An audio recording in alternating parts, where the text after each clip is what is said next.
Welcome back to the Total Focus Podcast. I'm your host, Paul. Our sponsor of the week is Mid-Atlantic Video and Photography Productions. No matter if you are in need of a photographer or a videographer, they are the guys to get the job done. If you have a wedding coming up and you need photo help, if you have a special event, you need pageant photos, you need a wedding videographer, you need a videographer to shoot a commercial, you're doing a documentary, all of those things, we'd be happy to help you. So please reach out to Mid-Atlantic Video and Photography Productions and let them know that you heard us on the podcast. Our special guest this week is a former double Miss Maryland and one of only 3 young ladies that have won both America and USA Miss Maryland titles.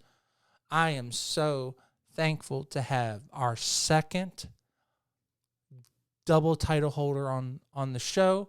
Christina Denny is on the show. She was Miss Maryland 2013 and she was Miss Maryland USA 2016.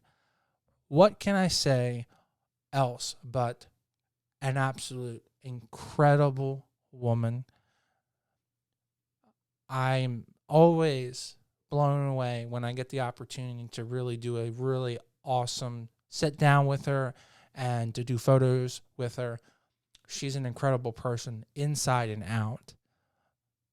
She has an incredible husband who is phenomenal, and she's currently 9 months pregnant, and she had the opportunity to sit down with me and do a one-on-one conversation, and she talks about her early years doing cheerleading and getting into pageantry and doing modeling, and how that all led into becoming Miss Maryland and then becoming Miss Maryland USA.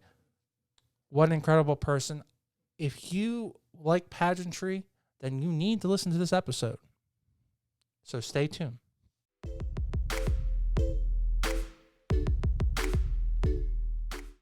And welcome to the show. Thank you so much for having me, Paul. I'm happy to be here. I'm so excited to have one of my excellent, amazing friends on the show. So it's always a pleasure to have such a superstar like yourself. So Oh, stop. no, I mean literally, if we're gonna talk about like historically, we are definitely talking in rare air. You're in a private sisterhood of only 3 queens. So if we're talking about historically. So that's something that should not be like just blown off. So anytime I get to work with you personally or get to talk to you is always a pleasure, because I think that there's so much that everyone can learn from you because of all the things you've achieved and all the hard work you've put in. So Well, I hope that I can help some listeners out there if their dreams are achieving pageant greatness. well, I think there's a lot of stuff that also because you also were on television for a long time as well as doing modeling.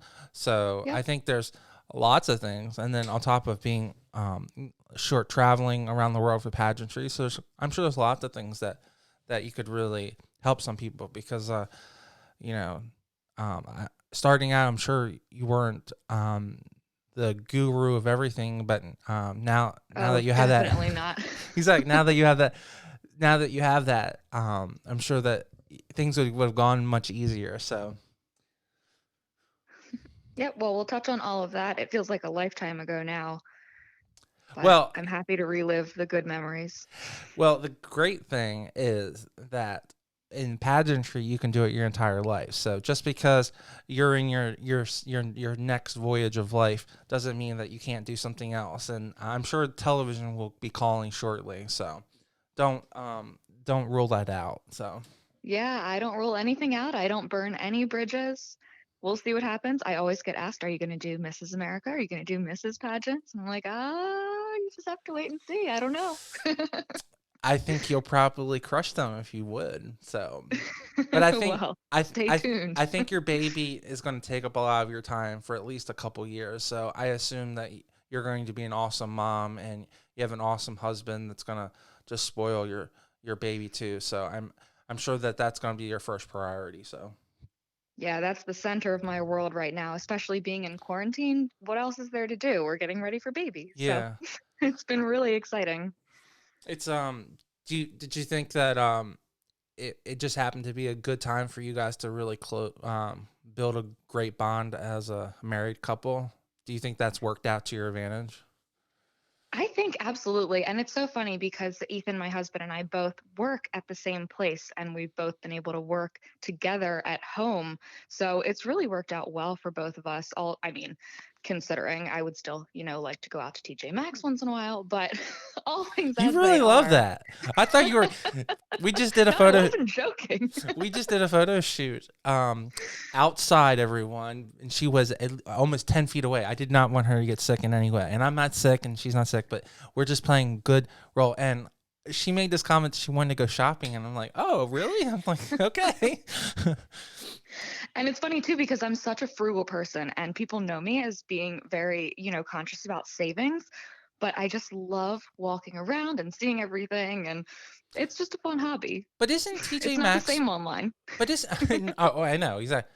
Isn't TJ Maxx considered to be the more frugal one, or is that the other one? Because they're owned by the same company. TJ Maxx is owned by Max and Company, or they are Are they? they I have no idea. there's three shop like retailers that are owned by it, but maybe TJ Maxx is the one at the top. But I don't know, but I love everything they have. are they the like middle It's like ground? Are TJ they? Maxx, Marshalls, and Yeah, Ross are those ones. yes. That's Ah, the okay, three brand. okay. Yeah, Yeah, yeah. but which Yeah, one I is? think TJ Maxx is like tier 1 Oh, it is tier and one. then you have the other ones. Although I like those too. I mean, I'm always on the lookout for a good bargain. I mean, to be sincerely, if you don't like the price there, you should go to the other place because they do push the after it doesn't sell through, they push it down the line. Ah, okay. They're rotating stock amongst Yes. all of their stores. Yeah, Hmm. that's how they. So this is good to know. Yeah. Don't tell Ethan. Sorry. If they could ever come up with like a really cool way of having like a virtual outfit where it would just like scan your body and then you could look at it in the mirror, it could cover the idea of going shopping, but you still probably want to walk the aisle and hold things up too. So, Oh, that's actually, I wouldn't be surprised if something like that already existed. Of course, I'm sure it's exorbitantly expensive, but like a mirror that you stand in front of and you can just try all the different outfits on and then it'll like custom make it to your body. Ooh, Paul, we're onto something. hey, I remember seeing. Okay, I don't know if you're a big movie person, but you're my generation, so you should get this. You remember the movie Clue? Uh-huh, yep. I Okay, haven't seen it, but I've seen parts of it. okay. In the movie, when she's like picking out her outfit for the first time for in the movie, she literally has a video board. This is 1995, and she's literally pushing, like going through her dresses, and she pre photoed all of her dresses, and she's just going through it with a Oh, spin. wait, Clueless? Yes.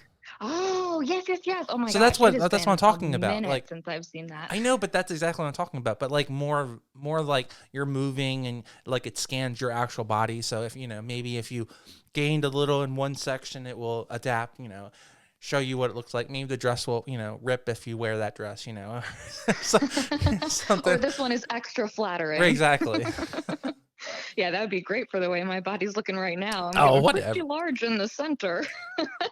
Ladies, I swear, she tells me, I don't like this dress, but she comes out in this beautiful dress she says she's never worn before, and it's perfect for baby photos. And I'm like, yes, that's exactly. She's like, I never wore this before. It's just like perfect. I'm like, yeah. I'm like, okay. Well, I was nervous because it's not a maternity dress. And so if you know anything about maternity clothing, they're very flattering. It usually like cinches in on the sides and it makes your bump look super cute. But other clothing, it like hangs like a garbage bag. It just makes you look 30 pounds larger than you actually are. So I was hesitant because I didn't want to go out and buy, really nice maternity gowns that are like floor length. It could be like $100, $200. And I have other more important things to spend that money on right now. So I was like, okay, I know I have something. I'm going to make it work. I'm just going to try it on. And it worked out well. So if you guys haven't seen the photos yet, you can check out my Insta. They're going to be amazing. I haven't posted them as of this recording, but Check it out. Let me know what you think. Dresses from South Men Under.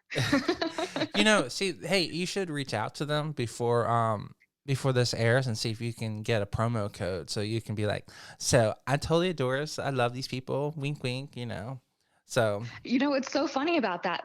And this is tip for all of you pageant girls out there. When I was getting ready to go to Miss USA, I did exactly that. I went into the store and I literally was just there to go shopping, just to find some clothing, because you get a lot of sponsorship clothing, but you still need like casual stuff. And you're not in an evening gown the entire time. So you need like comfortable clothing to go on outings and things like that. So I went into South Men Under, just happened to start chatting with the manager there, got into the story of how I had done pageants and I was going to Miss USA and that's what I was shopping for, and they hooked me up. They gave me like 30% off, plus they gave me the manager's discount and some more promo code, and I was like, oh, okay, yes, like let me talk to all the store owners. Like if you're personable and you get in there and you just chat with them, stores like that. And South Men Under is fairly popular, but it's not like a nationwide chain, and they want that advertising.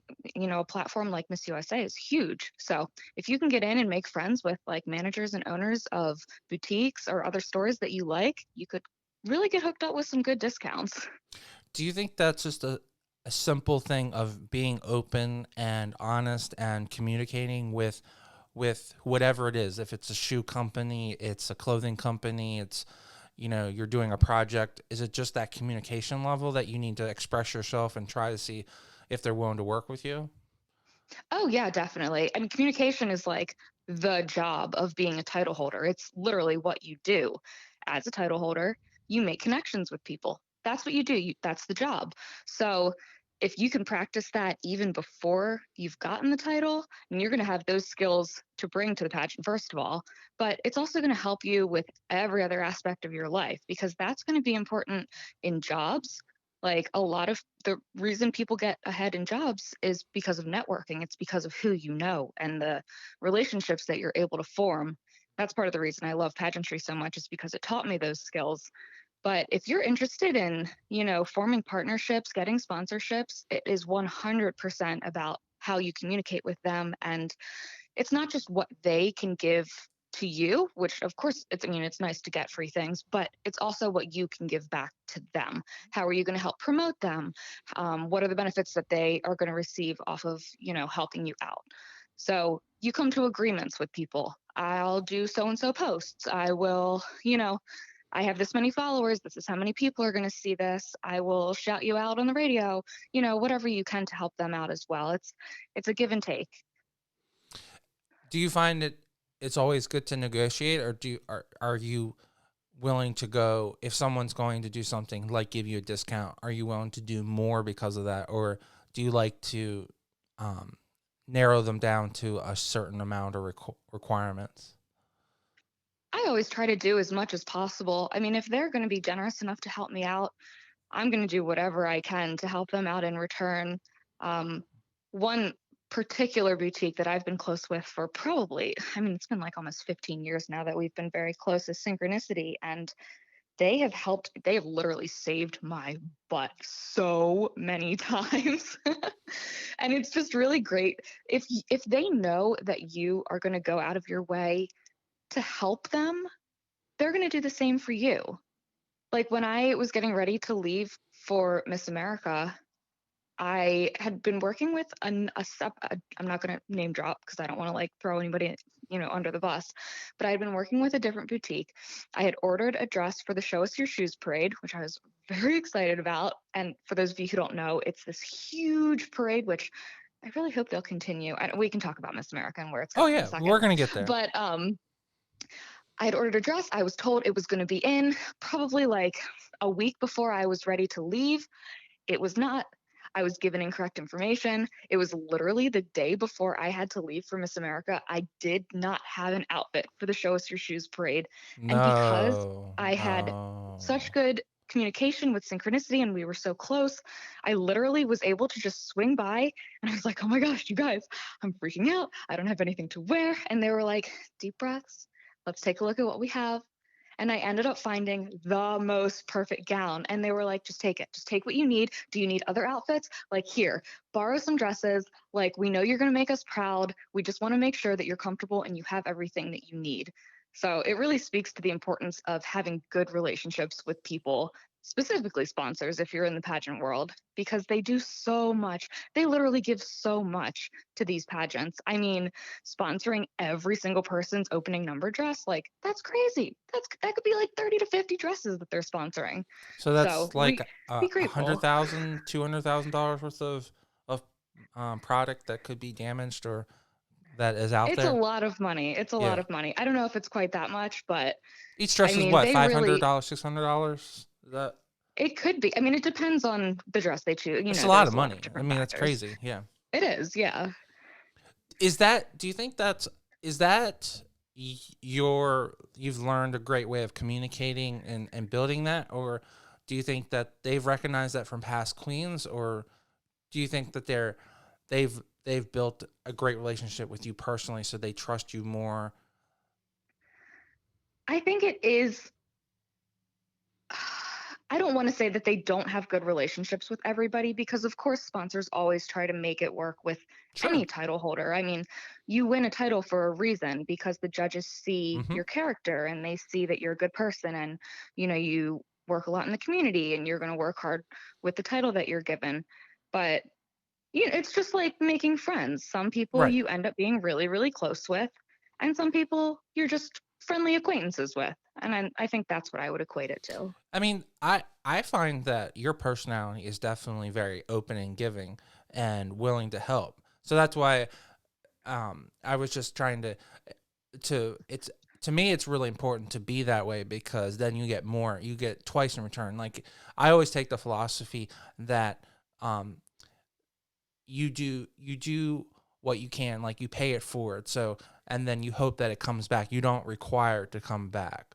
So they did all that. So the way I would take it is they did that in good faith, hoping that good things come back. And you just did a promo for them. So to me, it's like you definitely repaid them because hopefully they'll get 10 times the amount of business for any help they did, or because you let them, do take that dress, it's going to be have some advertisement. So that's all in good faith.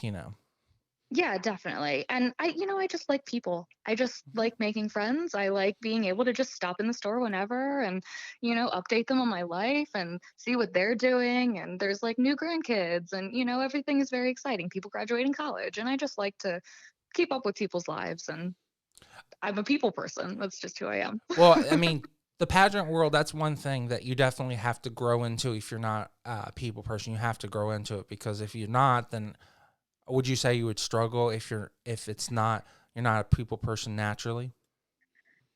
I would You can be successful in pageantry if you're not a super bubbly, outgoing person. You don't need to have a certain personality type to be successful in pageantry, but the nature of the job is interacting with people. So if you are, say uncomfortable in social situations or you're uncomfortable speaking in public, you're going to have to maybe work a little bit harder to make those things work out well for you, but you could still be just as successful. It Gotcha. just happens that I tend to meet a lot of title holders who are very outgoing. And I think that's just the type of person that gravitates towards the world of pageantry. The people who love to be on stage and want to be outgoing and want to be like the star of the show, like put the spotlight on me. I mean, that's a good thing to be too. If you can attract what's they say you attract people that are like minded. So it's always good to have that if you're attracting people that are the same type of person, you can mesh really well. Is that how you believe, or have you been Yeah, taught? for the most part. I mean, it can be tricky though, because when you get a lot of strong willed, independent women who love to be the center of attention in one place, I mean, you can only imagine how that I'm goes down giggling and sometimes. laughing, so yeah, of course. But for the most part, everybody that I've met, I mean, you hear the mean girl stories, but I've never had those experiences. Everybody that I've met has been really nice. And I've never had like enemies in the pageant world. And, people say things. because people are people. I mean, it's just what you do, especially when you throw in something like the Voy boards, which are like anonymous boards. I don't even know if they exist anymore, but they Oh used yeah, of to, course they do. where you could go and just, post random things anonymously about people. And It's now called Reddit. it can Reddit. get pretty rough when you're posting anonymously from behind a screen, Oh, of but course. you just ignore those people. I mean, And have you heard of Reddit yet? oh, I'm on Reddit every day. I Yeah, actually was Reddit. just on Reddit They just before this. yeah, they have those private closed boards where they talk crap. So yeah, that stuff doesn't go away. So yeah, Yeah, but if you there's just ignore it. Don't go on those boards, guys. Don't no, do of it. course. So I wanted to give everyone a concept because a lot of people don't know your story, and I think your story is very unique because your mom really raised you your entire life. So I I Yeah, she love did. Yeah. I love the idea that she raised such a kind and amazing woman. So your mom must be really incredible if she put so much effort into raising you. So it just shows how awesome your mom is. So Oh, what she was is. Shout out to my mom. Love you, Cheryl. She is the best. so did your She go ahead. Let's give her a praise because she deserves it. My mom was not, she's very, very different from me. She's introverted. She's very artsy. Not to say that I'm not, I like to think I'm creative, but she, she was a fine arts major in college, very quiet, very soft spoken. And I guess I got a lot of my dad's side being really like outgoing, and I can kind of have a quick temper sometimes, and it's just not like her at all. But growing up, she put me in gymnastics, and that was my love. That was my obsession. It was my entire life. I was the competitive gymnast for like 16 years. Tried to do it in college, ended up having to have ankle surgery. So Oh my that's why I god. ended up a cheerleader in college, because I had to take some time off, and gymnastics wasn't going to work out for me at that point anymore. But cheerleading I could do. What So did when that for a while. well I'm But curious to know about your gymnastics. I always mess up this word. Gym career. yeah, Level skill, are you just competitive in high school or were you doing like Olympic trials or I wasn't quite Olympic trials, but the way that gymnastics works, generally you start around level 4, and then it goes up to level 10, and then elite. And the elite gymnasts are the ones who start doing, the national competitions, international competitions, etc. And when I quit, I was level 9. So that's not too bad, right? That's really I good, was right? I was pretty good. I was Yeah. pretty good. Yeah, I don't want to toot my own horn, because there are a lot of 9. other girls that are way, way, way better. But I mean, I was in the gym 5 days a week, 4 hours a day, competitions every weekend, traveled the country. It was my thing. And then when I stopped doing that, it kind of overlapped with my pageant career. I started to get more into pageantry and modeling around middle school, and I kind of started phasing out gymnastics at that point. And I still did it through my freshman year of college, but it was the beginning of high school where pageantry and modeling really picked up for me. And my mom was always so supportive. She never pressured me. I was not a toddler in a tiara. She was not like in the audience like telling me what to do. She was just there for me, and she would drive me to all of my events and appearances. And I think she actually really liked it. And No, now no. that's like one of the biggest things that we bond about. Like, oh, let's watch like Miss USA together. Let's watch Miss America together. Can you believe they're doing this? Like, all the gossip. Of course.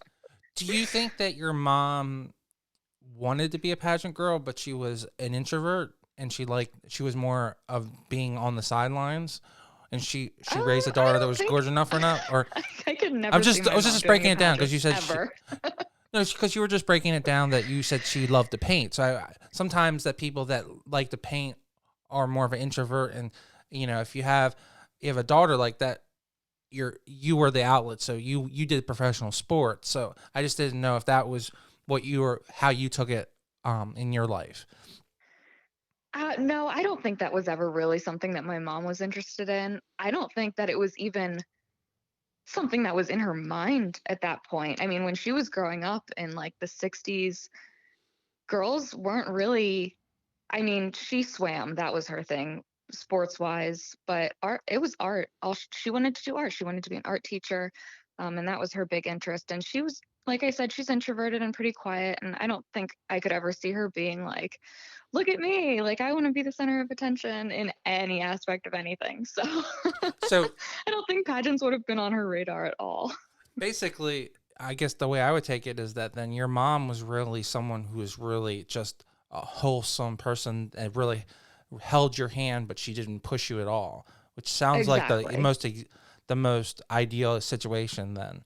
So, do you? Yeah, it was great. It worked out really well. And, we butted heads because mom living with her child, Yeah, once of I hit course. like 13, 14, 15, you know how teenage girls are. So we had our moments, but we're really close now. And I'm really grateful that she put so much time and effort into making sure that I was able to do the things that I wanted to do, because she ultimately is the reason that I was able to accomplish so much. Because if I didn't have her as a support system, then I mean, none of this would have worked out the way that it did. Oh, absolutely. I would say that she has a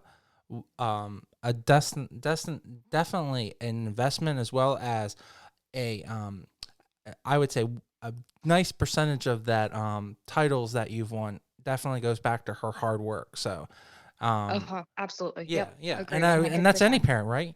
Um I I always disagree to anyone who says that they didn't get there because everyone unless they never were around their parents have major influence from their parents. So um Yeah. do you feel that doing the gym and doing that specific type of workout and doing because that's a lot of schools don't have that as a activity. Was that a really good thing to keep you motivated and best shape? And would you recommend that now if someone is still in high school and they have that as an elective? Would you recommend them trying that and trying to be in their best shape? Because we all know how incredible your abs were at Miss America. So, I mean, I most people always were just incredible. So, is that go back to your fitness career and being in the gym because abs are really Yeah. hard to achieve, is what I'm trying to say and trying to come Yeah, out of. yeah. Yeah, I mean, if you're interested in gymnastics, go do it. No matter how old you are, no matter what your skill level is, there is always something to be learned. There will always be classes available to you. It's so fun. It's so fun. It's like I will argue with anybody that it is the best sport that anyone could do, any age, gender, whoever you are, like go try gymnastics. It's really fun. And you get a lot of gross motor skills too, which we don't get from a lot of other sports like soccer. You get like the leg work and the footwork, but gymnastics is your entire body and learning where your body is in space and how to manipulate it. And it's amazing. I'm really happy that my mom put me in gymnastics, and she did it because I was bouncing off the walls as a kid, but it ended up I mean, working out well for me because I loved it. I just loved everything about it. I love the variety of events. I love watching gymnastics at the Olympics. I mean, the skill level that goes into some of the things that these girls are now doing, which, I mean, some of the skills that they do now didn't even exist when I was doing gymnastics. Like, it's crazy what people can do with their bodies, with the time. I mean, they put a lot of time and effort into it. It's their entire lives. But yeah, it definitely helped prepare me for pageantry. It I have great work ethic as a result of it, and I feel like I'm just a very competitive person naturally. So it worked out well for me on that front because I was able to really push myself to achieve those goals. Um, Sorry about that. My cat no. was scratching the chair. Hey, sometimes you just got to stop them and just whack them. I threw a Sometimes they're chapstick at him. sometimes they're good for cuddling, and sometimes you have to scoot them. I'm obsessed with my cats though. That's another story. But yeah, gymnastics is the best thing that ever happened to me. And it was upsetting to not be able to continue when I was in college, but I actually didn't do it through school. I was with a private gym. Oh, okay, cool. Actually, it was multiple gyms that I ended up going to eventually because like we moved and all the things. Hmm. Life happens. Yeah, of course. But it was amazing. And the people at the gym become your family. So you have like this The separate safety family of like net, the really, safety really net, good yeah. friends. Yeah, your support system. And they support you through everything. If you have a bad day, you go to the gym, you kind of get that release. It's nice. I really miss it. I think about it a lot actually. I can't do anything right now, being very pregnant, I think you're but pregnant. We don't want anything to happen to the baby. So, you know, I mean, you would probably be the world record holder if you did that because I don't think there's a record for pregnant at 9 months. Okay. So let's not, not sure my doctor would approve. no, I don't think so. Um, I guess to me as I was trying to get and that's why I wanted to really delve into that was on the baseball side. I love baseball. I have some friends that are currently in the minor leagues or playing baseball.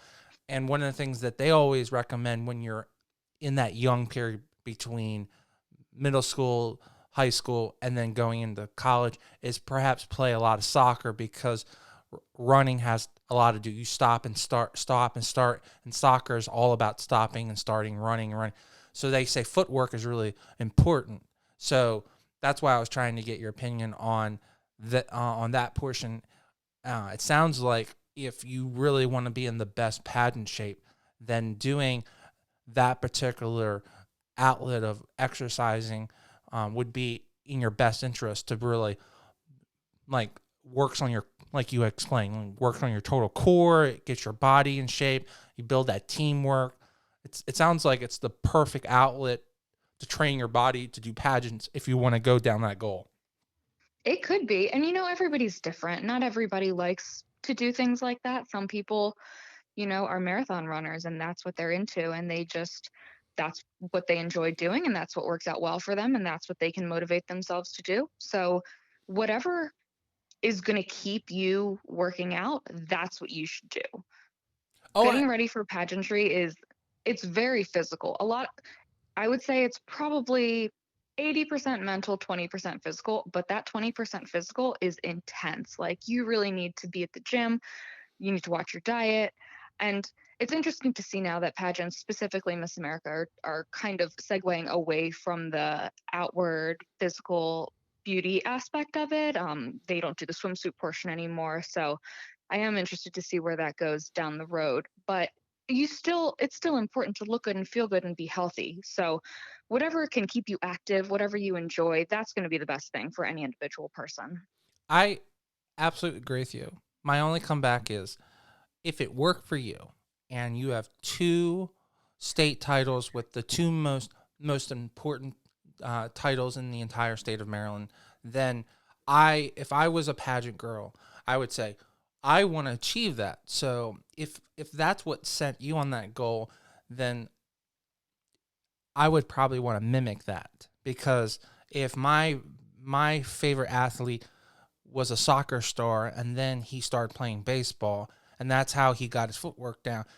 It doesn't sound like it's bad. It's, if it worked for them, why wouldn't it work for you? So I really, the most Yeah, well, important. like I said, if you're interested in it and it's something that you think you'd like to try, do it. If you have Yeah, any exactly. questions about gymnastics, hit me up. Like, I will Yeah. talk about it all day, every day with you guys. Whatever my workout plan was, like, I'll send it to you, send you my diet plans, like, whatever you want. Um, and then going into cheerleading, was that really easy transition because it's all footwork and you had built that body core at that point, or was learning how to the Um, dance and the choreating was a totally different category? so dancing I had down. Dancing was not an issue. The biggest learning curve for me transitioning to cheerleading was doing the stunts because I was a flyer. I was a base and I was also a flyer. So in gymnastics, it's just me. It is all me all the time, 100%. I'm the one who's doing the skills, nobody else. I don't have somebody supporting me. I don't have, physically supporting me. I don't have somebody holding me up. It's not like teamwork in the sense of five people doing a routine at the same time. Whereas cheerleading, I, for some of the stunts that we were doing, had to be totally dependent on the people holding me up. So that was a little bit tough for me to learn because when you have like a big dude throwing you up in the air and catching you, I can only be in control so much. Like I have to trust that he's going to catch me and he's going to hold me up and we're going to have to work together to make this stunt work. So that was the biggest difference. And cheerleading is kind of crazy. And if you guys are cheerleaders, but you've done other sports before, you know this. Like gymnastics, it's a very gradual progression up to certain skills. But cheerleading, they're like, just do it. Just throw it. Like you can do it, just try it. And I'm like, oh my God, I have not worked my way up to this. So that was another thing that I was like, are you sure? Are you sure I'm ready? That I should just do this right now? And they're like, yeah, no, it's totally fine. Try it. Do you like the contrast where one was all basically individual sports and then the other one is basically a team sport, and if one person fails, we all fail? Was that something to learn, or did you enjoy that? I did. You know, they're so different. They're just such different sports. And the venue, as far like for gymnastics, it was all about the competitions. That's what we trained for. But for cheerleading, the vast majority, I mean, 95% of what we were doing was getting ready for games. So a lot of it was just about making sure we had the stunts and, you know, doing all those things, but it was about entertainment and we wanted to entertain the crowds. I mean, I went to University of Maryland, College Park, which is a gargantuan school, D1 school, huge sports events, like 40,000 people rolling out for football games. So that's what we were prepping for. It was being in front of those huge audiences, and that it really gave me a rush. It was amazing. It was like the best thing ever. I loved being on the field. I got to watch all the games. Our teams did pretty well when I was there. So it's just very different. It's kind of hard to compare them in that way.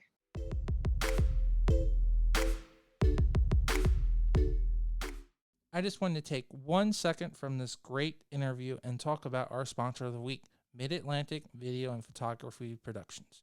No matter if you're planning a wedding, a special event, or you just need an amazing headshot, they are the team to get the job done.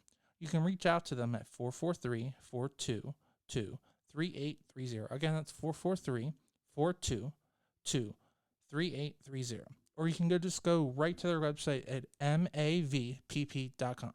Now let's get right back to the show and listen to this great interview.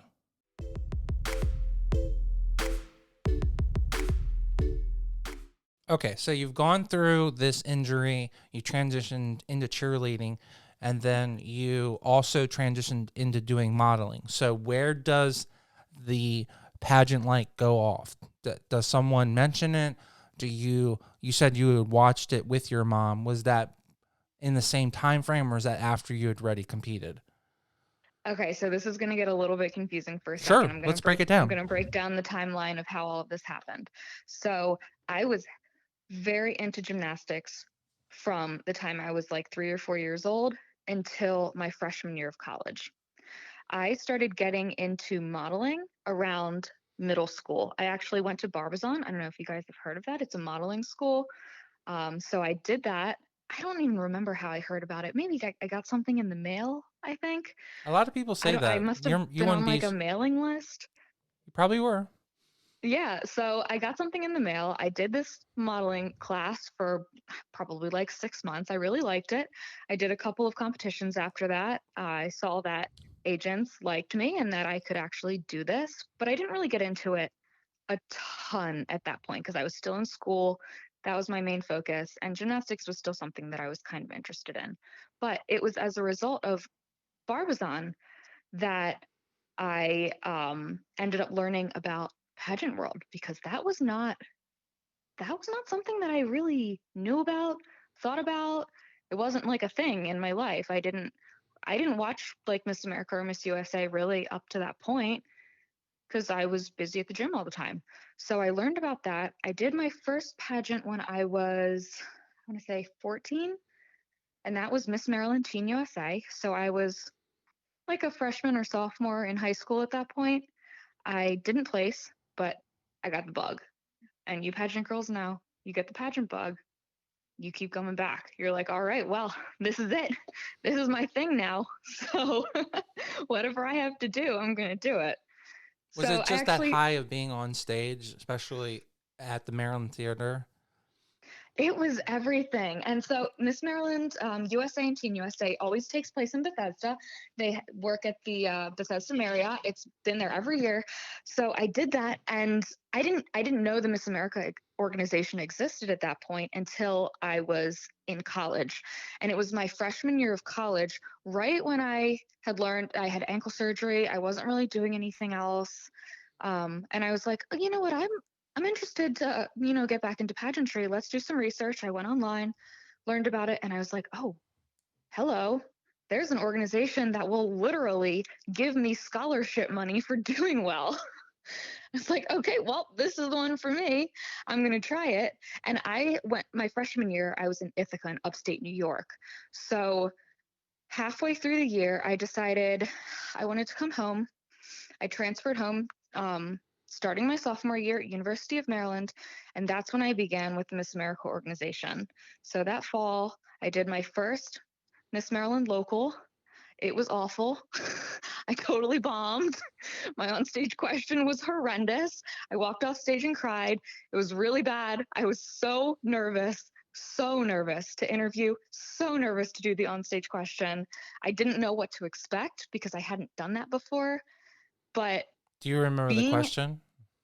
oh, it was something platform related, Okay. and I don't even remember exactly what my platform was at the time because I've changed it a couple times over the years. It may have been something probably fitness related. That would make sense, like health and fitness related, but I don't remember. I do remember the feeling though of of the host standing there with the microphone to me, and I was good. I was good for like 10 or 15 seconds. I was on a roll. I was answering the question, and then blank. My brain just stopped. I had no idea what to say. I looked at her and I wanted to be like, please move the microphone from my face. I'm finished. She just kept holding it there. I was like, oh, wow, this is so embarrassing. But it just gave me that much more drive to want to be better because I knew I could do better. I knew I could do better than that. So I did that. I took a little bit of a break after that to recover. Because it was like low key traumatizing. But I So practiced and I got back into it. And the next year I did a few locals and I finally won one. And that was the first year I went to Miss Maryland. that's awesome. So that the but you did it once as a teen, and then you never did it again.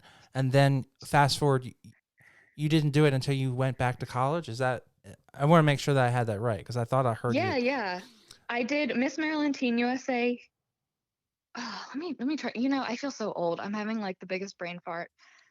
You're also Maybe I pregnant. did it twice. Maybe I did it twice. Yeah, it's my pregnancy brain. I was just Because so. Did you like? I did do it twice because I placed top 15 at Miss Maryland Teen USA the second time. Pretty sure. I Well, really should know these things, shouldn't I? none.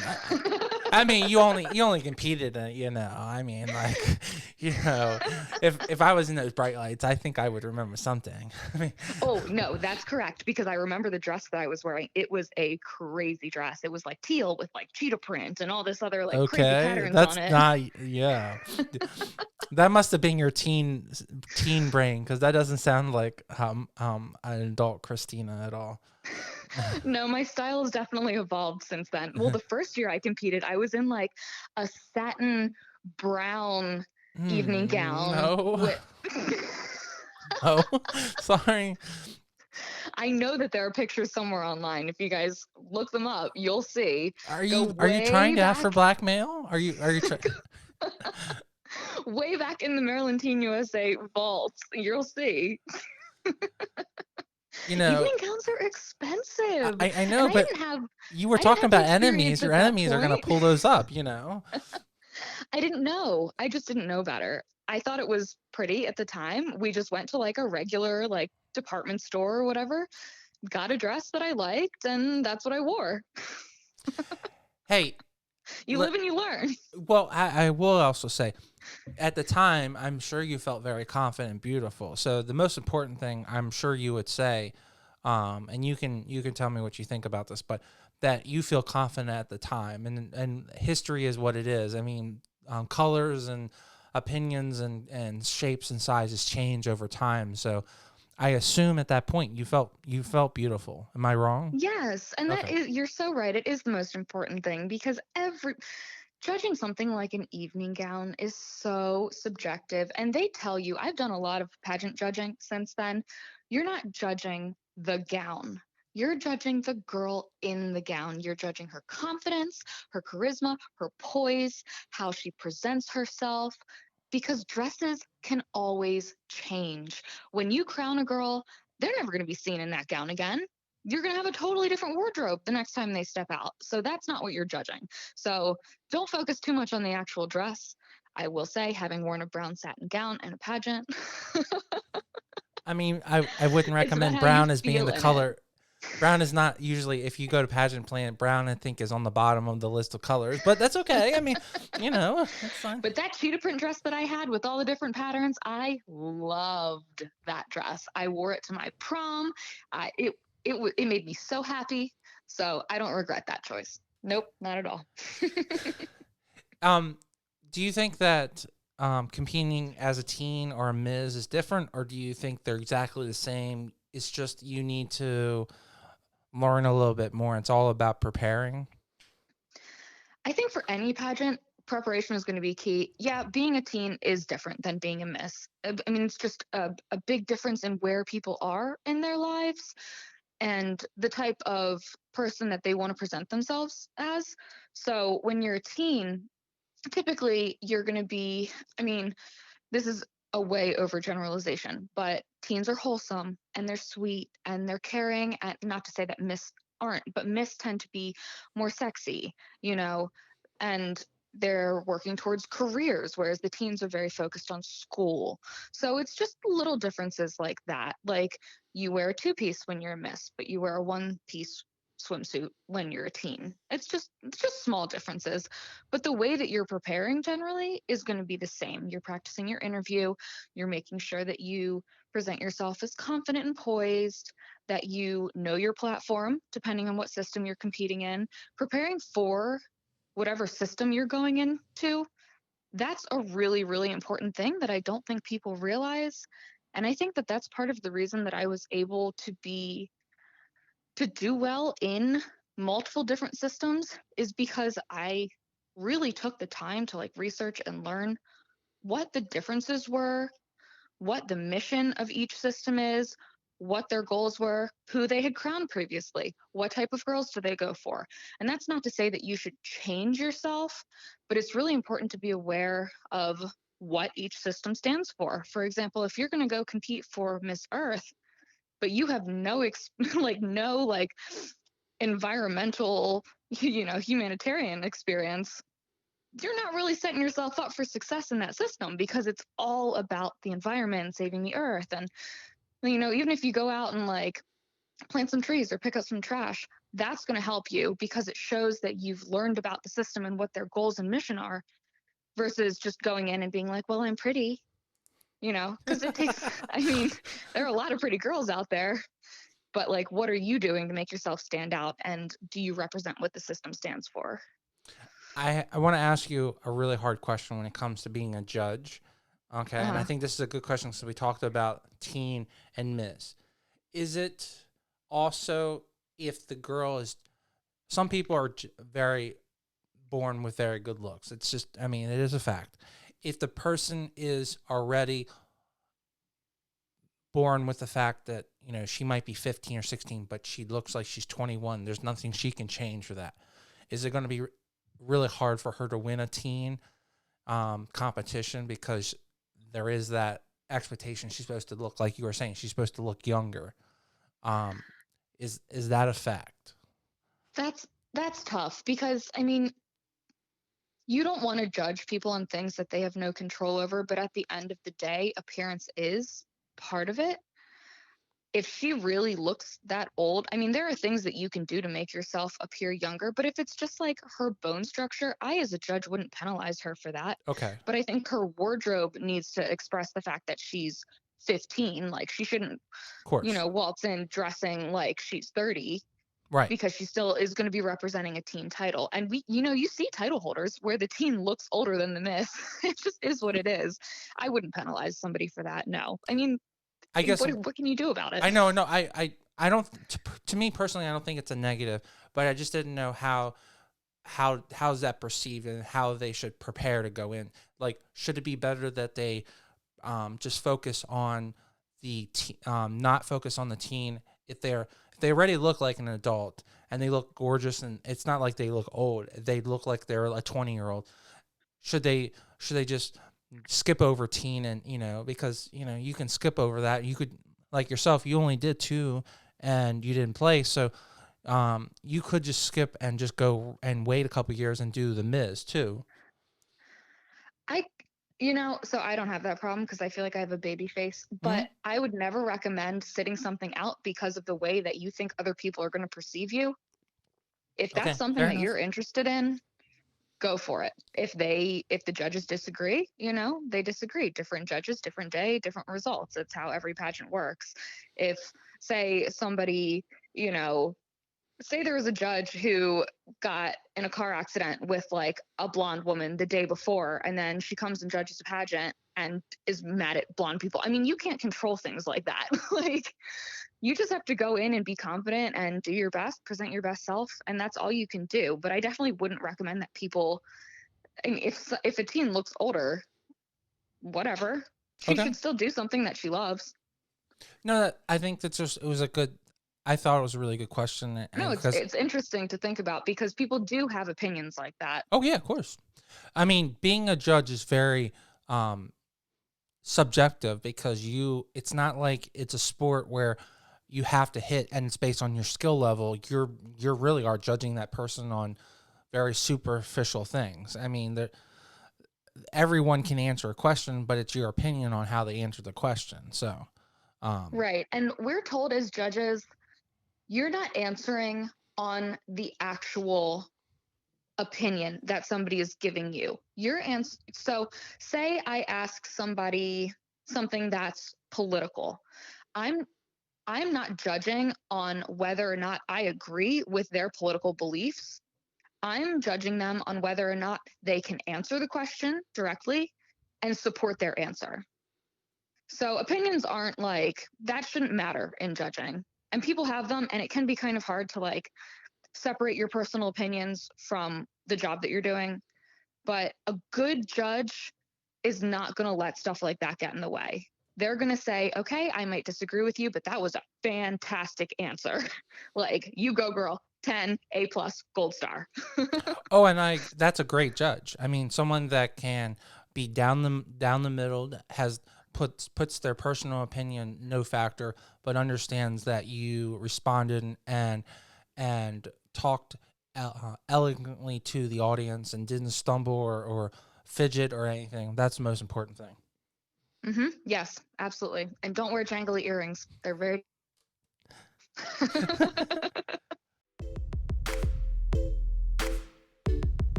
I just wanted to take one extra second and talk about our sponsor of the week, Mid Atlantic Video and Photography Production. No matter if you're planning a wedding and you need a wedding videographer, you're doing a music video, or you're doing a commercial, they are the team to get the job done. You can reach out to them at 443 422 3830. Again, that's 443 422 3830. Or you can go right to their website at mavpp.com.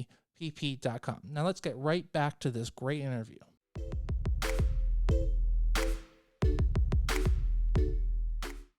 Got into modeling after with cheerleading, Mhm. and you went to the modeling career. They introduced you to it. You did 2 years at Miss America, Miss Miss Maryland USA Teen, made top 15 one year. Yep, Then you didn't do any pageantry until you came back to finish out your college career at University of Maryland. So that's right. um, we left off telling us that you didn't do well your first local. So you didn't do another local that year, and then you waited another year. Was that traumatizing? And I guess that was how you were explaining it. No, I say that half jokingly. I was very upset afterwards, rightfully but so. it was short lived. And I I knew, like I said, I knew I could do better. I wanted to continue. I wanted to try it again. because you see another girl getting crowned and you're like, like, I know that I could do that. I know I could be her.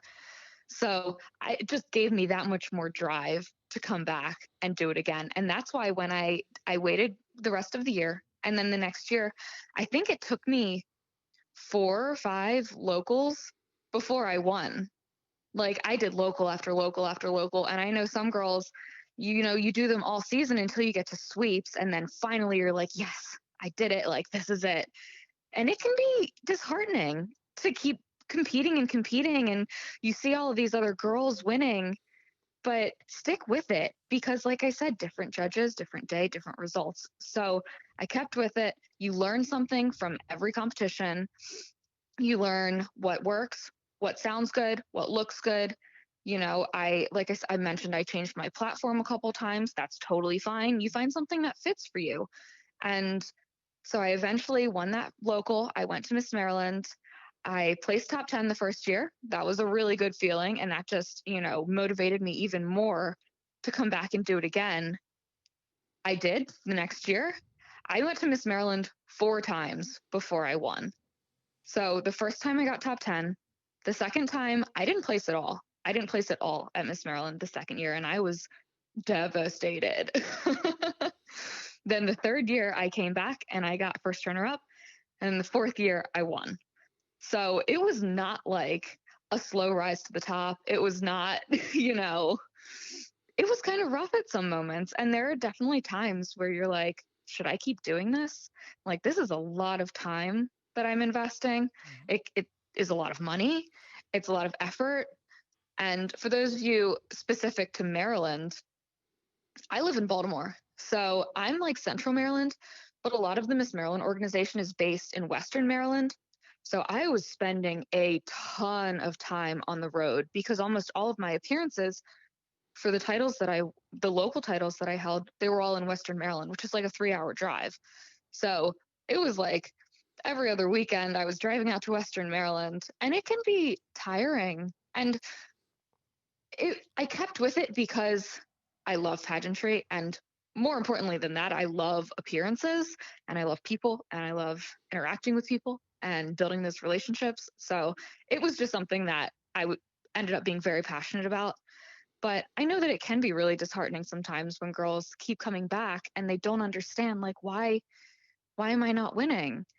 So you really just have to self-reflect, and if you can get copies of your performances, get copies of your interviews, go back, watch them, see what you observe, do practice interviews, do mock it. I mean, do you know how many mock interviews I've done in my life? I can't even, like, it's like hundreds. But practice, the more you practice, specifically practicing well, just practicing itself might not necessarily be super helpful. I like to say perfect practice makes perfect rather than practice makes perfect. So just keep going, keep trying. It will work out for you in the end. And if for some reason you don't end up winning, look at all the skills that you end up getting anyway. I mean, I've never had a job interview where I haven't gotten the job. And I fully attribute that to pageantry. Well, is that also going to the fact that you dress for the job that you want and not the job you have too? You go in there fully prepared too? Oh, yeah. When you're prepping for a pageant, you need to be preparing as if you've already won that pageant and you're like getting ready for the next phase. So, for example, when I was getting ready for Miss Maryland, specifically the last couple years when I placed well, I was preparing as if I was already going to Miss America. I was getting ready to, have plans for my platform to be used nationally so that I could talk about that in my interview so that the judges could see, oh, wow, like she's not just preparing for this, week long competition in Hagerstown. She's really thinking about how to put this title to use, on a national scale. This isn't somebody who's just here for a pretty crown. This is someone who actually wants to do the job. I absolutely agree with that philosophy. I think that's the way it should be. And um, I've heard a lot of judges say that they expect that you're already doing what you say you want to do. You're not going to start doing it. So Adriana had told me several times that she had gotten glowing comments that she had already achieved so much with her non-for-profit, and that was one of the reasons why she thought she believed that she did so well in her interview, was that they saw that she was making that progress. Is that the another way to look at it too? Is that you got to Oh do what you're yeah, saying you're doing already and not wait till after the pageant? absolutely. And that comes back to the fact that so many people make things up on their resume because they think that Wow. they'll look really good to the judges.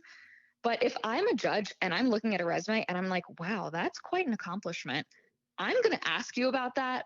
And if you don't, if you're not able to tell me about what you've done, and I can tell that this is not true, I mean, you're going to get a lot of marks off, a lot more than if you had just left it off of your resume and been honest. I mean, Like, that's some you shady have to stuff. be honest in That your interview. So, I mean, I don't want you to call out, and this is not that kind of show, but you've seen that go down, and like people, like I talk about some Oh, yeah. balls People, to like lie on. I mean, that's something that's like the $5. You don't do the $5 discount. You don't lie on your resume. I mean, like, right. I agree. You just don't do it. It's not worth being called out. It's yeah, just not, because then the judges, it's they don't feel worse. good about doing that. Right? The girl It's worse getting doesn't feel called. good. Right? It's worse Yeah. getting called out than to get the Then to just be honest right. and say, I have these plans. This is what I'm intending to do. Here's what I've put in place to make it happen, but I haven't gotten to it yet. That's totally fine to say, because it's important to have those plans. But if you're literally just like, oh, yeah, I did this, and then the judge is like, well, tell me about it. And you're like, well, it just makes it awkward for everyone. Just don't lie on your resume, guys. And don't have other people write your resume. Write your resume yourself. Have other people edit it and look over it and give you suggestions. But and this, it can be tough because a lot of the younger girls especially will have their mom or dad help them with their resume. But parents, if you're a parent and you're listening to this and your child is doing a pageant, go over their resume with them. A lot of the interviews for the younger girls are more like, what do you like to do type questions. Who's your best friend? Things like that. Tell me about something that you like to do in your free time. But if you're putting stuff on the resume that they're just not interested in, then it's just not a good situation. So Well, yeah. I mean, like, if you don't like GI Joe and you put GI Joe on your resume and say, "Oh yeah, I collect you," you're gonna look like a fool if you can't talk about your GI Joe collection. So right. Or if a mom is like, oh, this is going to make my daughter look really good if I put this on her resume, and then the daughter gets asked about it and she's like, I don't like that. yeah, and that's not really on the girl. I mean, but I mean, she's the It's one not, but she's gonna take the unfortunately, burn for it. So exactly.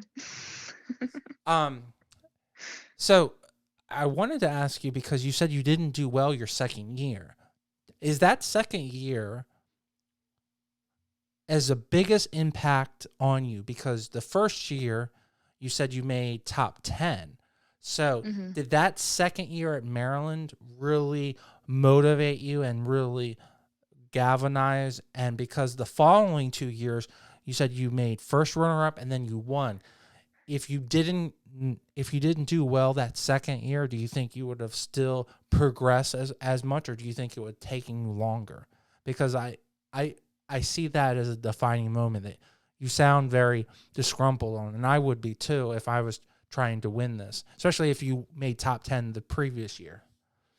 Yeah, and it's one of those things where you learn that you can't have expectations.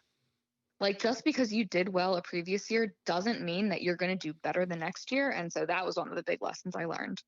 But you're absolutely right. It did motivate me even more after I got past the fact that I was like very unhappy for a little bit.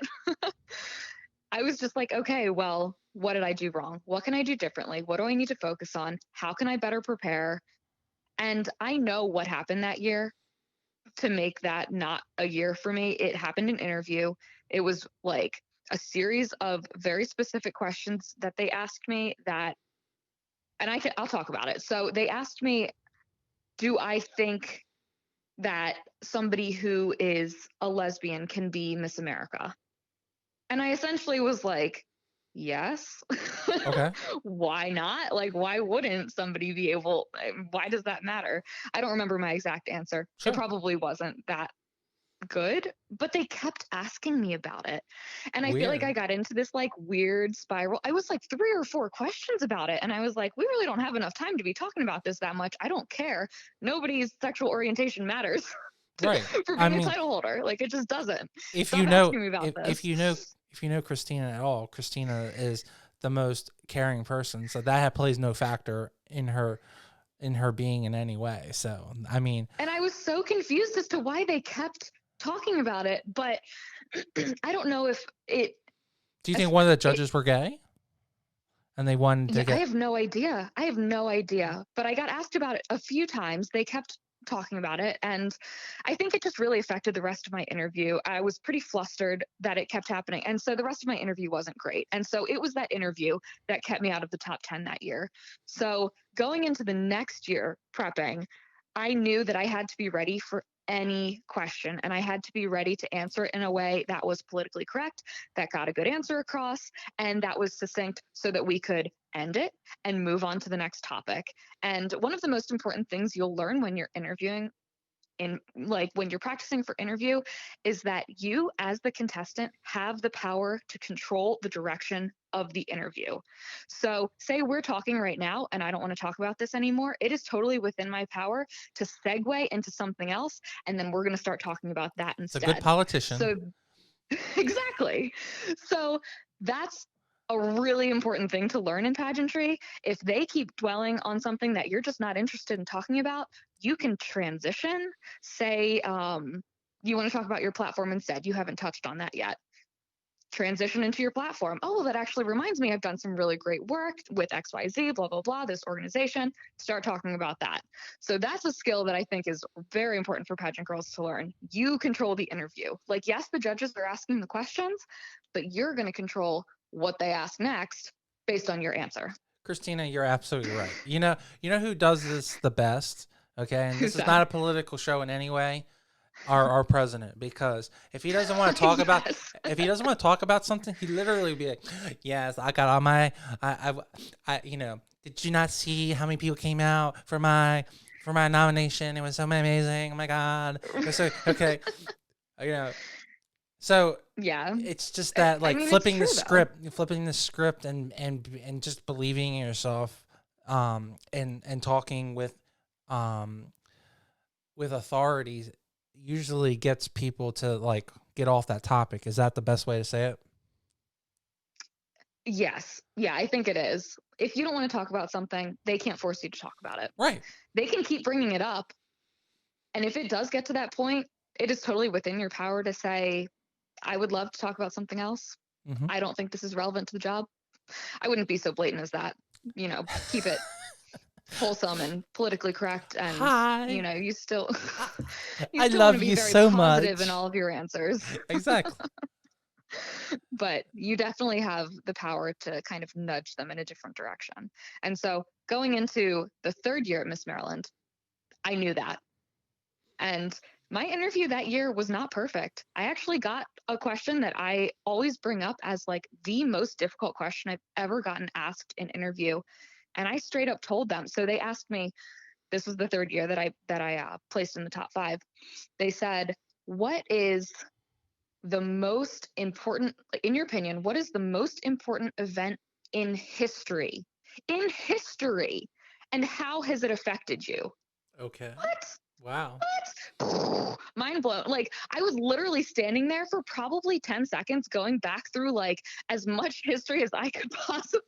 And so when I went over it afterwards with some of the other girls, we were like, oh, well, we could have said this, you could have said this. But in the moment, I was like, wow, that is a loaded question.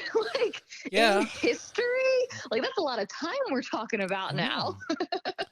Yeah, And I, are we talking about the Big Bang? Are we talking about the right, Nazis? Are we like, talking about, Aristophanes? Are we talking about the Roman Empire? Like, I know. There are so many different, and to be fair, it was a very interesting question. And thinking about it now, I really like that they asked me that. But in the moment, I was standing there thinking for so long that I was like, I have to just tell them. I was like, that's a really tough question. I've been thinking, for the past few seconds about it. I'm going through all of history, and I just can't give an answer right now. I'm not sure. That was probably a good way to answer that, because being genuine and being honest is better than like trying to fool them and trying to lie your way through something. So going back to Right. what you were saying about, being honest and not lying on your resume and trying to lie through it. So it's probably good that you just kept, said, yes, I'm not an expert in that. I'm sorry. Yeah, and judges are people. They know. If they were put on the spot and somebody asked them the most important event in history, as like, what, how old was I then? Like 20, as a 20-year-old, they would be like, I don't know. What are you Right. talking about? Like, I'm not going to solve world peace now. Like, some of the questions that these girls get asked, it's just crazy. And one of the great things I love about pageantry is how girls, young women, can give such articulate answers to such complex questions that even the most powerful people in the world can't figure out. Like, it is so impressive. Oh yeah. I honestly, I think sometimes judges try to do it on purpose to make you guys look bad, and especially when they're on television. I'm like, well, why are you trying to do that? Because are you trying to be a star, or are you trying to make her look bad? Because, you know, and you never, Yeah, I don't like those gotcha questions. And to be fair, some of the contestants are very, very good at answering them in a way that doesn't actually really answer it, but it sounds really good. well, it goes back to like we were see, it's all, life is about learning things and learning how to work around. So you don't have to answer it. You just have to put in you have to put something formative into cohesive sentences. Cohesive sentences, as long as it sounds good, that's all that matters, right?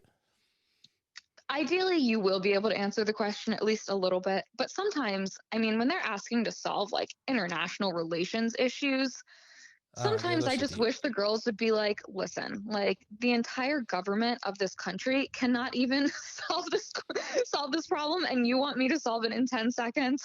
Was it No. as a judge? Would you accept that as a positive way to answer, or would you give her negative marks? No, no, no. No. I'm Oh, joking. okay, okay. You should attempt to answer the question in a way that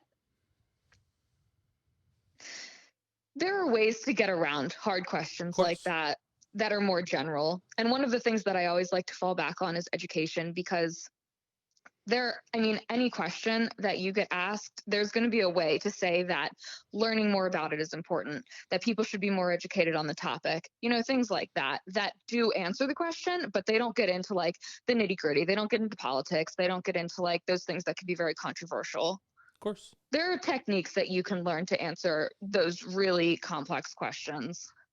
And it just takes practice. It's just a matter of being asked those difficult things over and over and being able to form answers that are quick, that make sense, and that move you on to the next topic.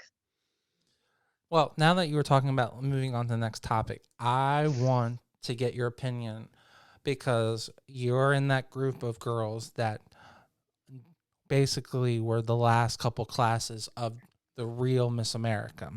So, Yeah, how do I you? miss it. I do too, and I don't think it's gone. So, we'll see with the new board, and hopefully, maybe there'll be new change, because I think there's a lot of title holders like yourself and past national title holders that hopefully will get 2 cents in. So I'm not throwing in the towel yet. So I hope you don't either. Do you did you feel at that point? Did you understand the significance of doing that parade? And you had mentioned earlier, which the parade I'm referring to is to show me your shoe. Is that the right way, or did I say the?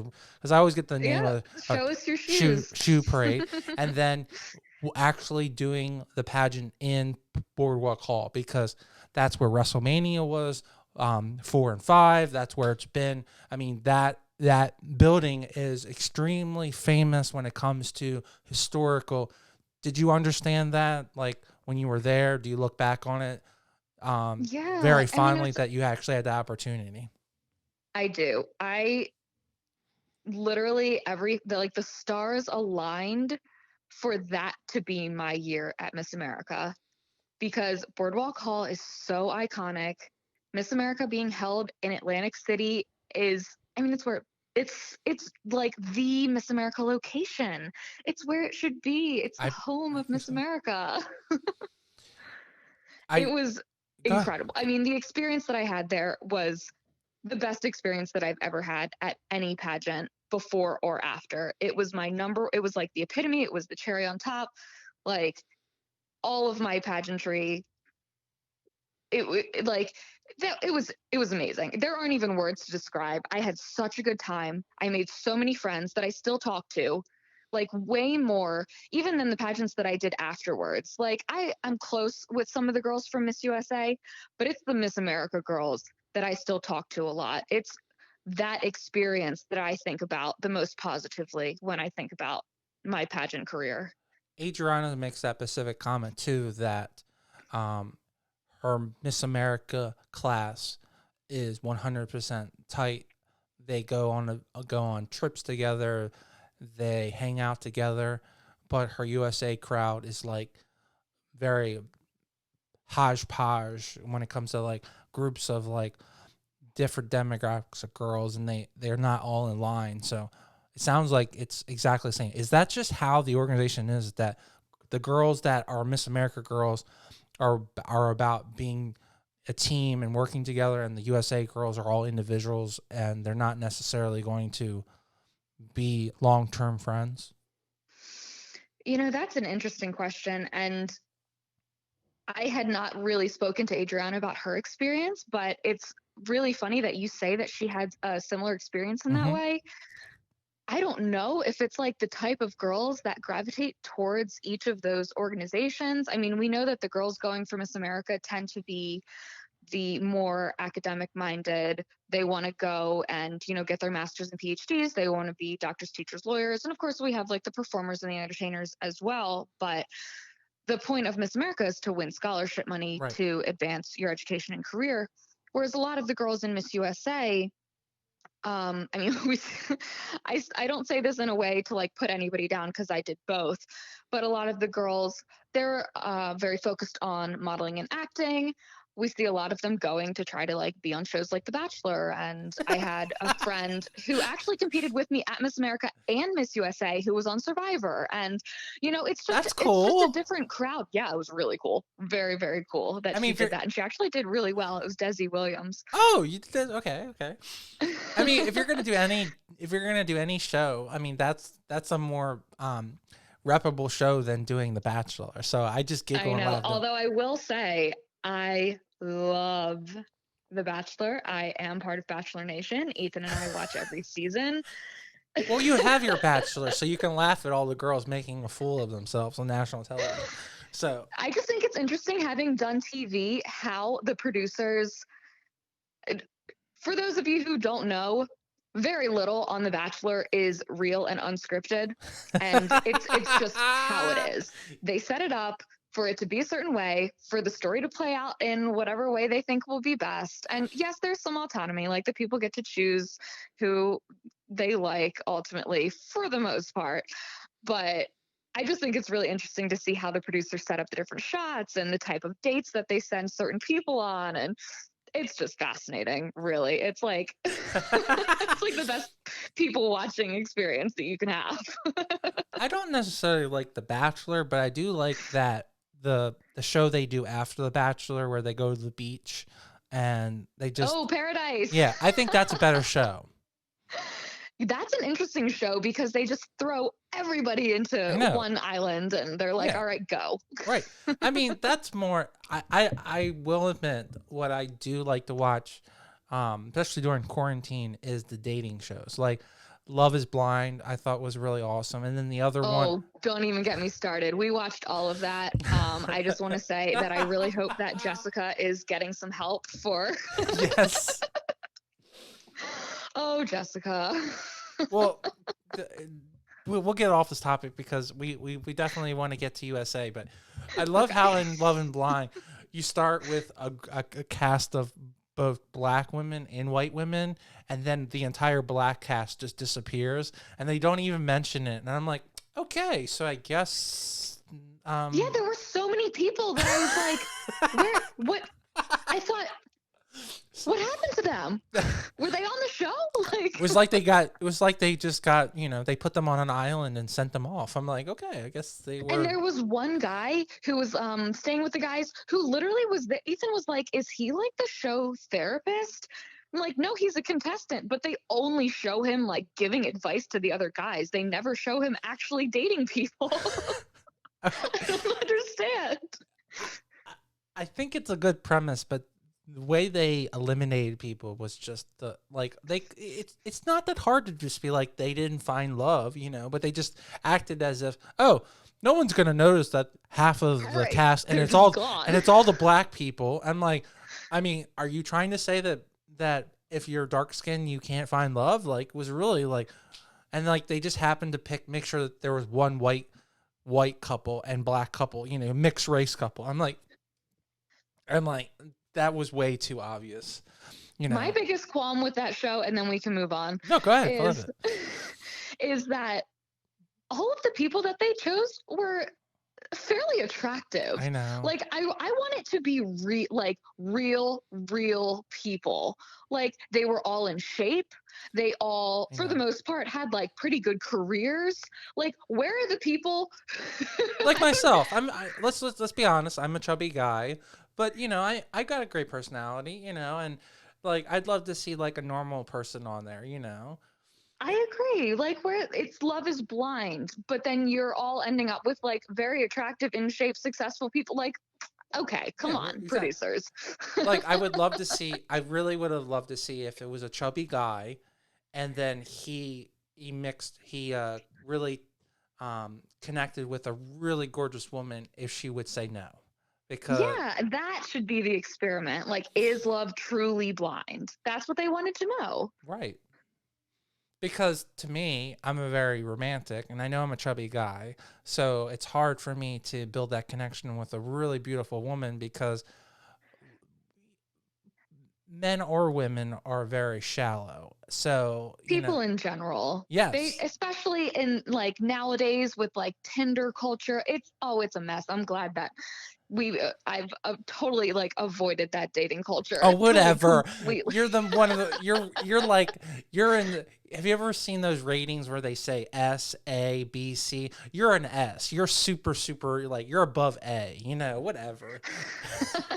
you had them on like you had like a line. You had to like hit them with a stick. No, go away. No. Oh no. Well, Ethan and I have been together for like 11 years, so no we way. Never.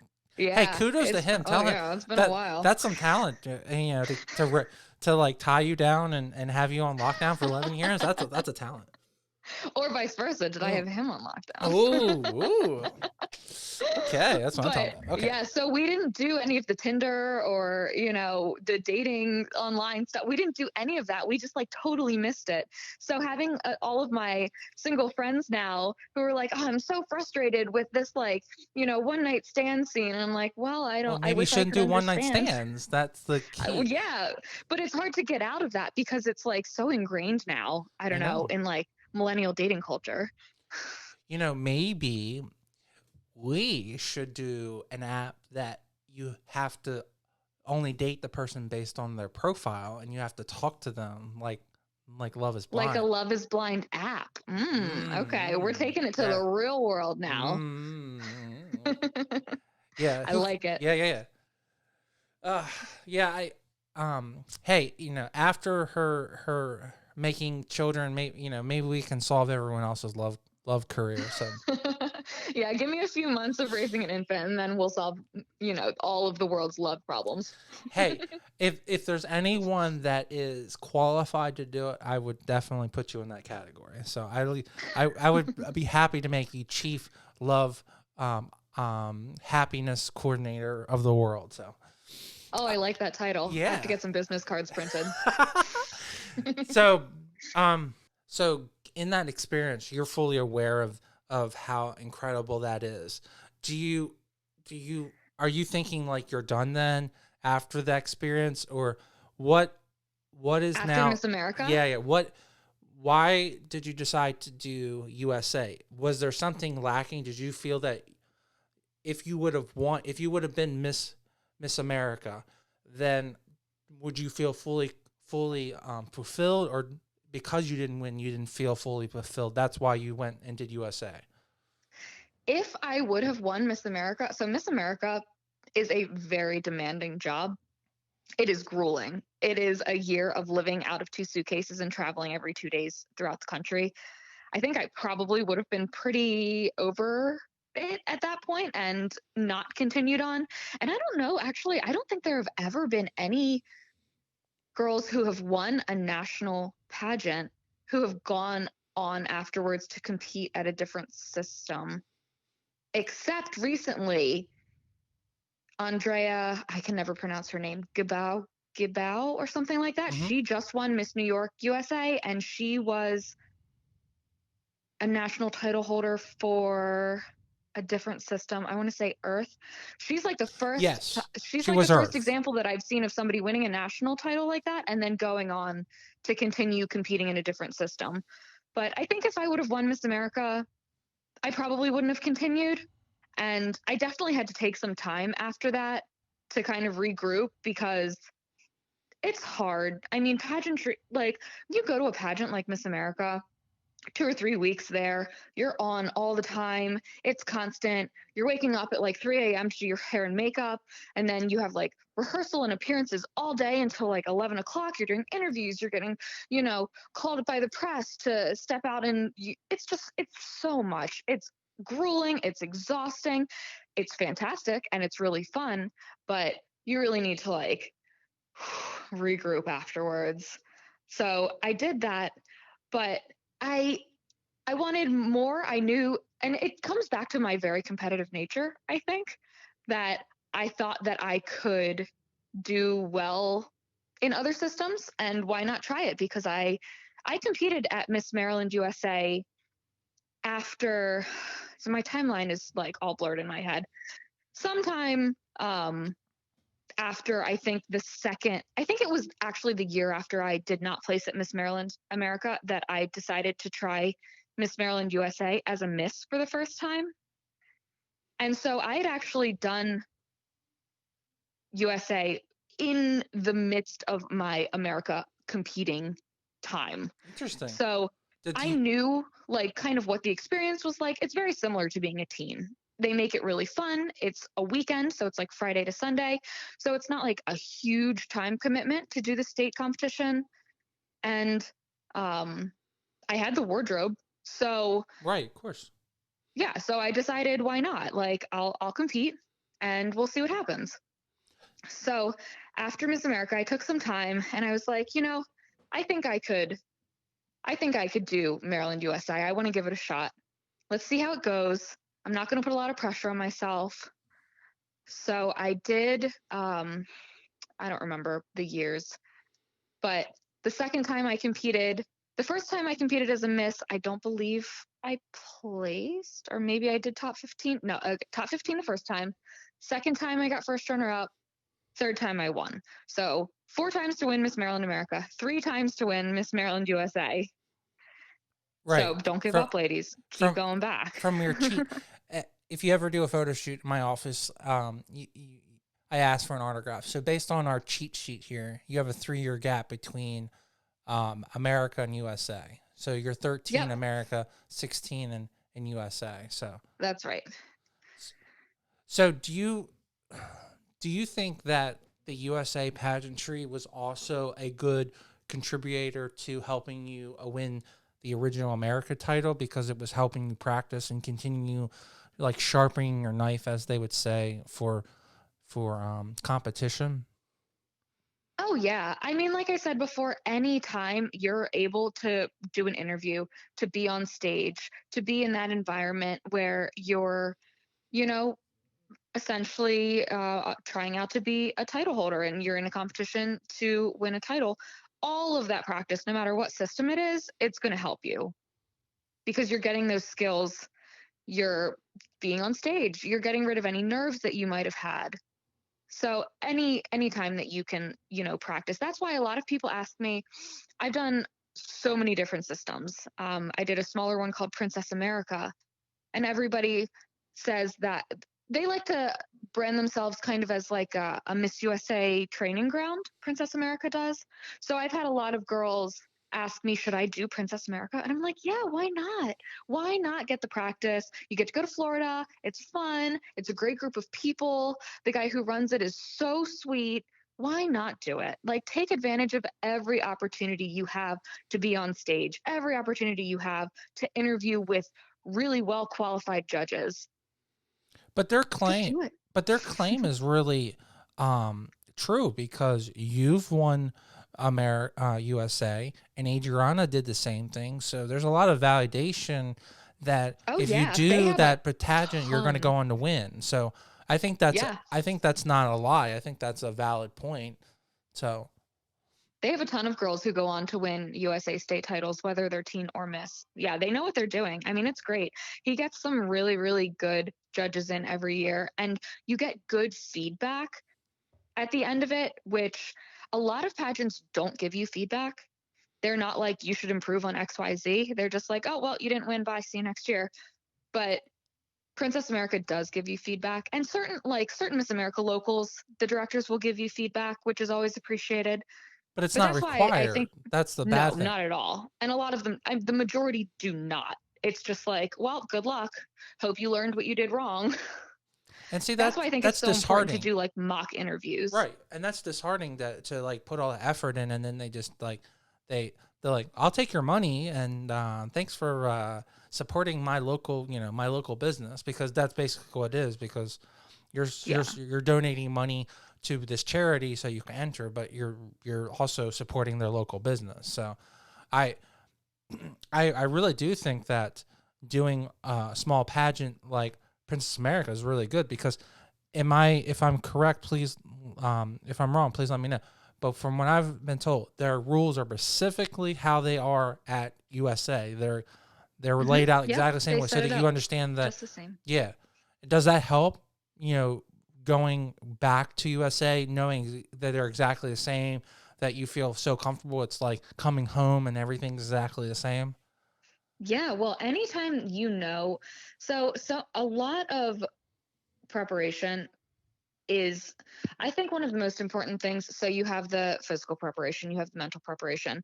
Visualization is going to be really important, and being able to walk in your mind through every phase of competition.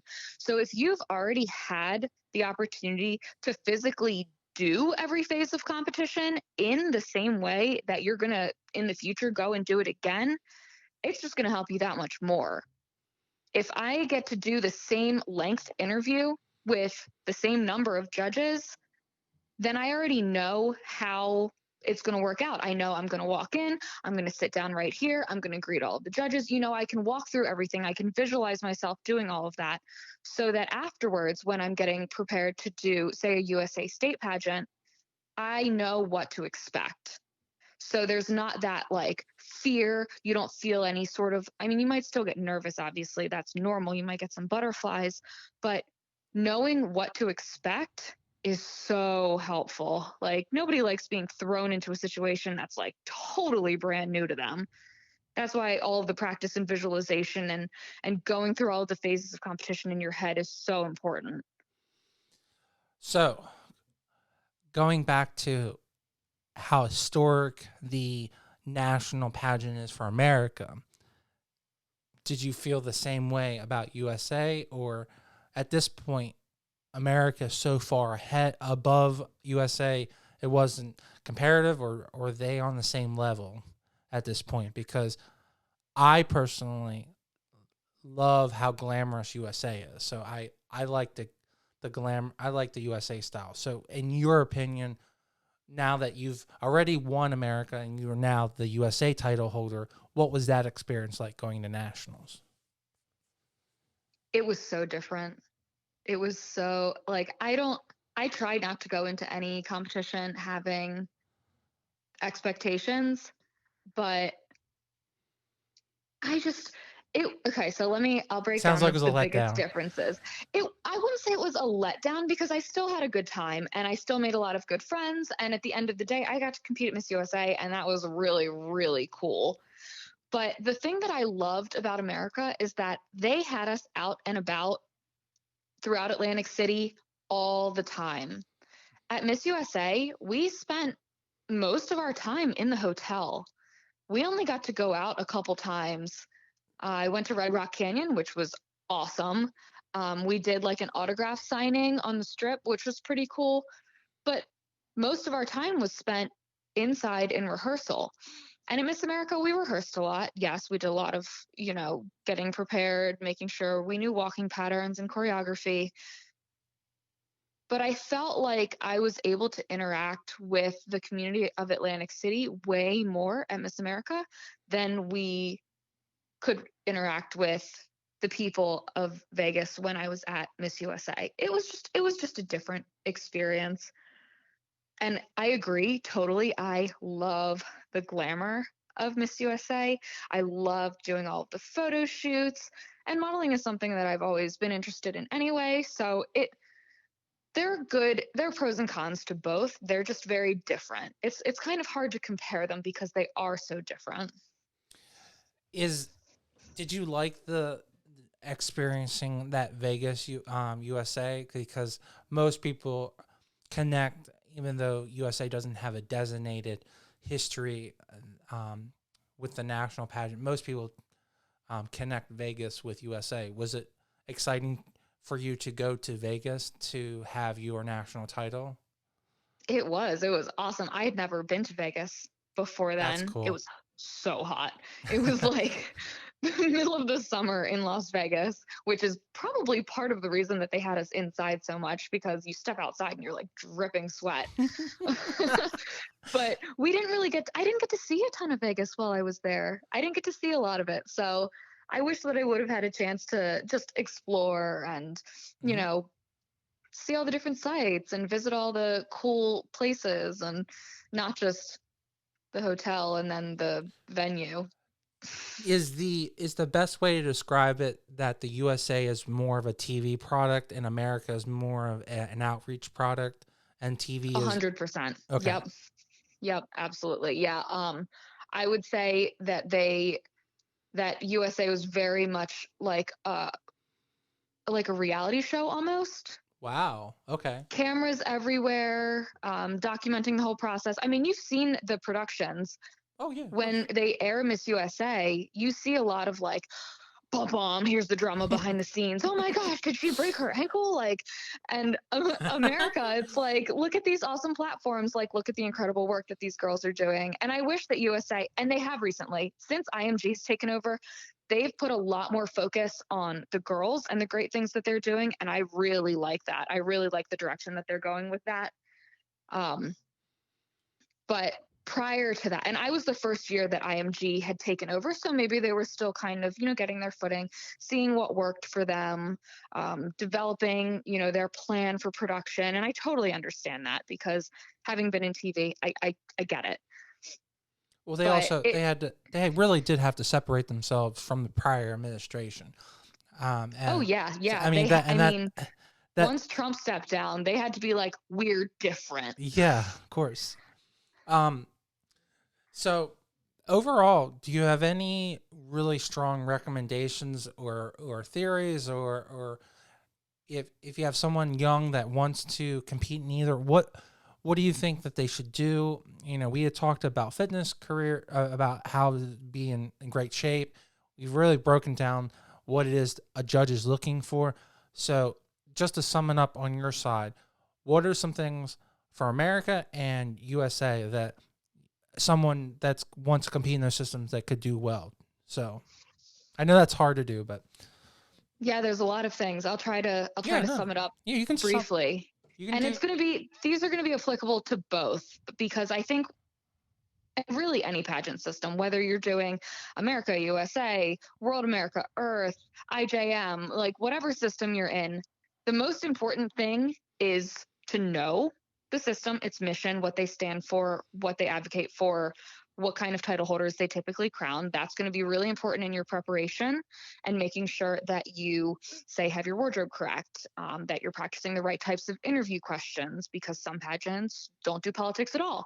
Some pageants really want you to have an opinion on absolutely everything. That's America. You need to have an opinion on everything. Um, be true to yourself. Don't try to be like the other girls that they've crowned in the past, because they already had that girl. She already won. She was already a title holder, and you can't be her anyway. So don't try. Like, you need to really know who you are, do a lot of like deep self-examination.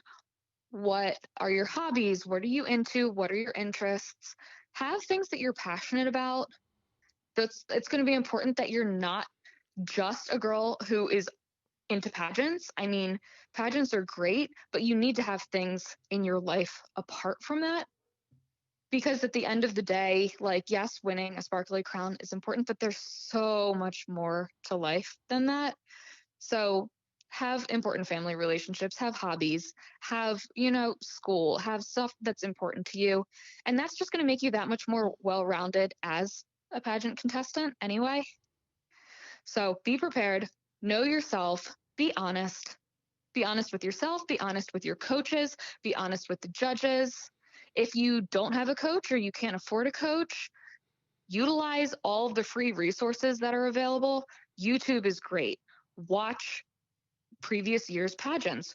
Pageant Planet has like a whole channel where you can watch like interviews with title holders and just get a feel for the type of people that, like I said, you don't want to be those people, but you can kind of see like, oh, it's important to express myself in a very positive way. That's something that's going to be consistent across all pageants. You want to stay positive. You want to be as wholesome as you can. You want to be funny. When you can throw some humor in there, that always helps. But do your research. There's a lot of resources out there if you just look for them. And not all coaches are expensive. Some people will work with you for a really good price because they want to help you, because it's something that they love. Like, I do some coaching and I'm totally open to working with people within their schedules and their budgets, because I love pageants and I love how it helps girls. So that's going to be really important. And then just have fun. That's why we do it. You do it because it's fun and because you love being on stage and you love performing. And at the end of the day, if you're not having fun with it, why are you doing it?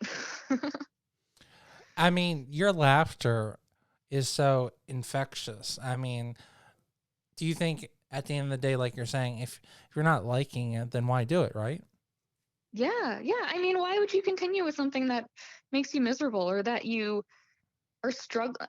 Not to say that you shouldn't be struggling, because I've definitely struggled and it's still something that I was passionate about. But like, if you don't wake up in the morning and think, wow, I'm still really motivated to do this for XYZ reasons, why continue? There's going to be something else out there that you would potentially really, really love. So find the thing that's your thing. For some people, it's pageants, and for some people, it's not. It could be sports, it could be art, it could be music, whatever your thing is, find it and go for it. I am so blessed to have you as a friend, and I am so blessed for your insight and have you on this show. I am so thankful to have this time with you, and I'm looking forward to working with you in the future. And congratulations on your newborn, whenever he or she may come. And I think your advice was absolutely on the nose, and I hope every single person really pays attention, because if you can't get some great knowledge from a double title holder, I don't know who else you would seek. So if you're open to taking on new clients, I think that Christina would be an absolute amazing pageant coach to work with. So. Well, thank you so much for having me. If you guys are interested, EPIC, Epic Pageant Prep, on Facebook, hit me up. I'm happy to help you. And thank you so much for chatting, Paul. Thank you for having me. It's been really fun. It's always a pleasure.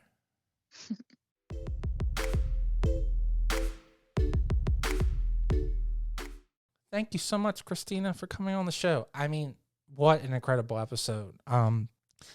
I do apologize, guys. I know it was almost 2 hours, but what amount of information we got from Christina, and how bubbly is. I mean, if you could just put her laughter into a bottle and have that as a natural defense, and just have that as just a bubbly experience, I think everybody would be much happier. I wish everyone was so happy and giggly like that. That makes you on a bad day feel so much better to hear that, or have someone around you like that. So kudos to you for having that positive experience, and just being so successful. And we're so thankful for you to be a friend of the show, and to be on the show. Again, as I've mentioned several times, we are praying for everyone during quarantine. We are here for you guys. I hope you guys all enjoyed our Staying Fit episode, and I really appreciate everyone really becoming followers to us and continuing liking and comment on our episodes, and I appreciate all of your feedback. Please, if you haven't subscribed to our channel, please like us on YouTube and subscribe, and also on iTunes. And we also, on this channel, we also do a movie review show called The Movie Breakdown with my co-host Yvonne Carlos, where we talk about movies and we give our opinions. And I really appreciate you guys enjoying that. Give us some ideas of some movies and we will review them. And as always, please stay tuned.